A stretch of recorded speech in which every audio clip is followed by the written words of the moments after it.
ခရလုံးပဲမင်္ဂလာပါဗျာနော်ဒါကတော့ကျွန်တော်တို့တောက်ချာနေ့အတွက်ဖြစ်ပါတယ်ဒီ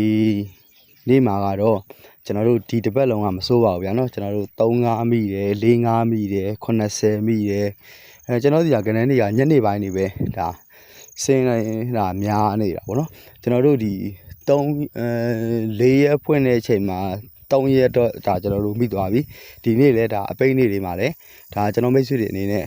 ဒါတင်ကွက်လေးနဲ့ကျွန်တော်တို့မိပြီးတော့ပိတ်သွားကြရအောင်ဗျာနော်ကျွန်တော်တို့ဒီရှေ့အပူးမူရာကျွန်တော်တို့အခွေလေးရှိတယ်916အခွေမိတ်ဆွေများအနေနဲ့ကိုကပါဝါကြိုက်တည်တယ်ဆိုလို့ရှိရင်တော့9တို့16တို့ကိုထည့်ပြီးစော့ပါကျွန်တော်ကတော့ပါဝါက2ကြိမ်လောက်ဆင်းလာပြီးဖြစ်တဲ့အတွက်ကျွန်တော်ကတော့အဲ့ဒါလေးတွေကိုဖယ်ထားလိုက်တယ်ဒီထဲမှာအဓိကဦးစားပြီးကစားမှာကတော့ကျွန်တော်တို့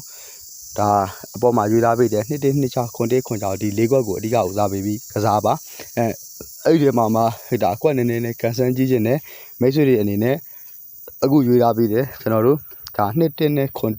ဒီနှစ်ကွက်ကိုအဓိကကစားလိုက်ပါဗျာနော်ဒီရောက်ထဲမှာကတော့ကျွန်တော်ဒါ Viber Telegram group link လေးချထားပေးပါတယ်အဲ့ဒီ group link မှာကတော့ကျွန်တော်တကယ်လို့ဗီဒီယိုတွေတင်ရတာနည်းနည်းလေးခက်နေတဲ့အချိန်မျိုးဆိုလို့ရှိရင်တော့ကျွန်တော်အဲ့ဒီထဲမှာပဲအလွယ်လေးကျွန်တော်တင်ထားပေးလိုက်ပါတယ်ဗျာနော်ကျွန်တော်ဒီကတော့ဒါ